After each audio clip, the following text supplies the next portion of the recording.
Greetings and welcome to the latest episode of Legal Bites, the official podcast of Cummings and Cummings Law, where we focus on helping businesses and their stakeholders redomesticate out of volatile legal and tax environments like New York to predictable pro entrepreneurship, pro growth states like Florida and Texas.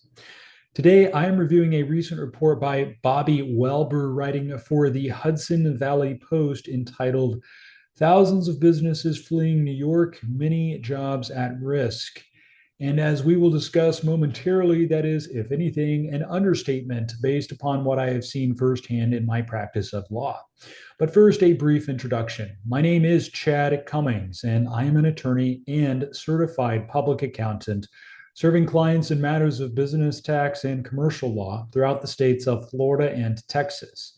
I am Chief Executive Officer of the multi-state, multi-attorney law firm Cummings and Cummings Law.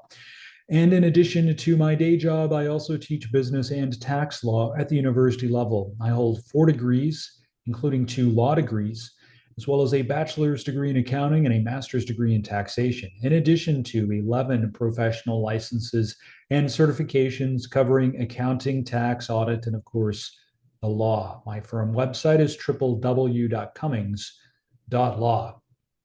New York City lost close to 5,000 businesses in a single year, according to a report from the Economic Development Corporation, and officials are comparing those numbers to the worst days of the COVID-19 pandemic. The top reasons are predictable: high taxes, increased regulations, and commercial rents that rank among the steepest in the country and indeed the world.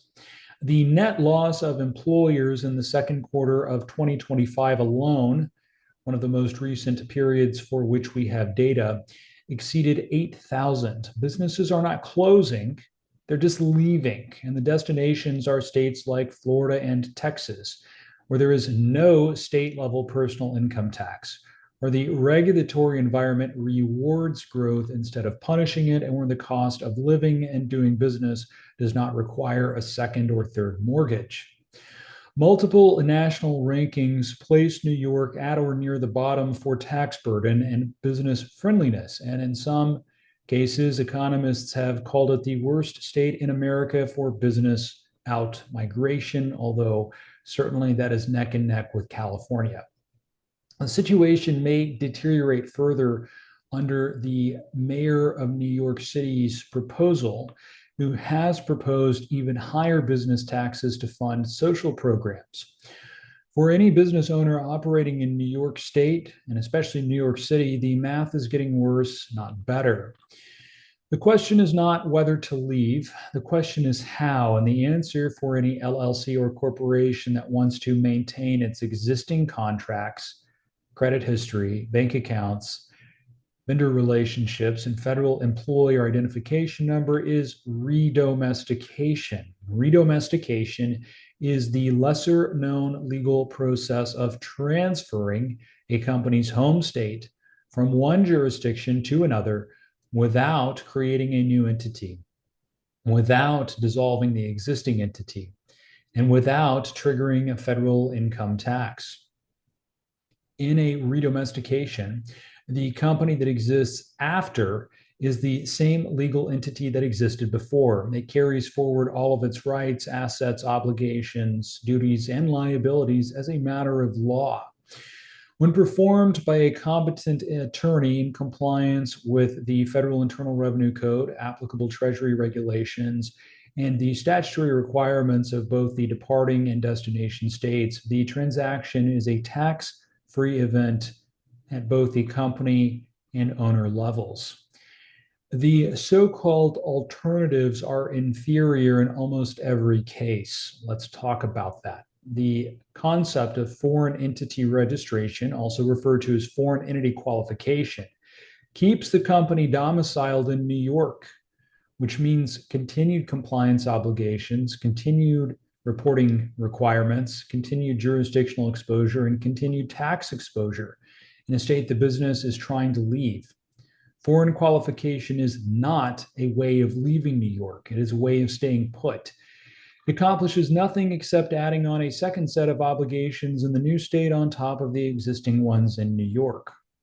In contrast, a traditional merger requires forming a new entity, establishing, in most cases, a new federal employer identification number, transferring assets, novating or signing contracts, closing and opening bank accounts, and navigating federal tax complexity that can turn the entire transaction into a hefty taxable event if executed incorrectly. Legal fees for simple mergers can reach 5 or 6 figures with ease. Finally, dissolution, which is also conflated with termination, although to keep things simple for our purposes, I'll just use the word dissolution.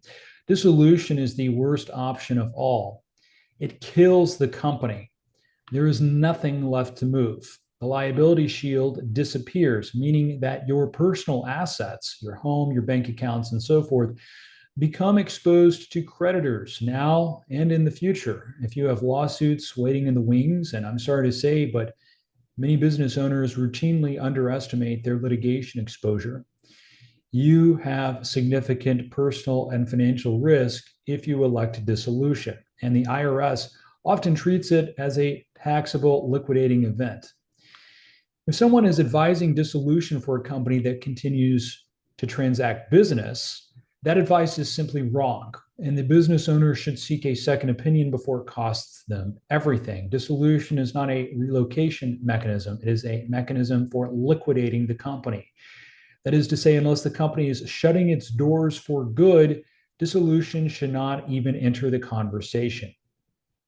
A redomestication, by contrast, preserves the federal employer identification number, preserves the credit history, preserves the contracts.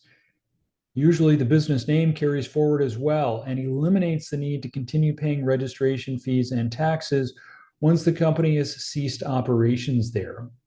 Redomestication is usually the fastest, least expensive, least complex, and most legally sound method of relocating a living business. 5,000 companies left New York in a single year. If anything, I think that number is quite a bit higher. The ones that did it right kept everything they built because they chose to work with legal counsel rather than relying on AI or armchair experts on Reddit or message boards. The ones that took shortcuts, for example, by hiring, not hiling, that's not even a word, hiring a non-attorney online filing service, or dissolved when they should have redomesticated, are now paying attorneys like me to fix what should have been done correctly from the start. And in full disclosure, the costs to fix it are substantially ordered, sometimes by an order of magnitude or more, than if we'd simply done it correctly from the outset. If you have questions regarding redomesticating your existing LLC or corporation out of New York or out of another state, please use the link in the description for more information on this nuanced process and to schedule time for you and I to speak about your specific situation. Again, my name is Chad Cummings, and I hope that you found this information helpful. As always, the information in this presentation is general in nature. It is not legal advice because legal advice, by definition, must be specific to a particular set of facts and circumstances. Should you have any questions regarding this information or the content of any of my earlier presentations, please visit my firm website at www.cummings.law, not .com, but .law, to schedule time for us to speak. And I do look forward to that opportunity to speak with and perhaps even work with you very soon.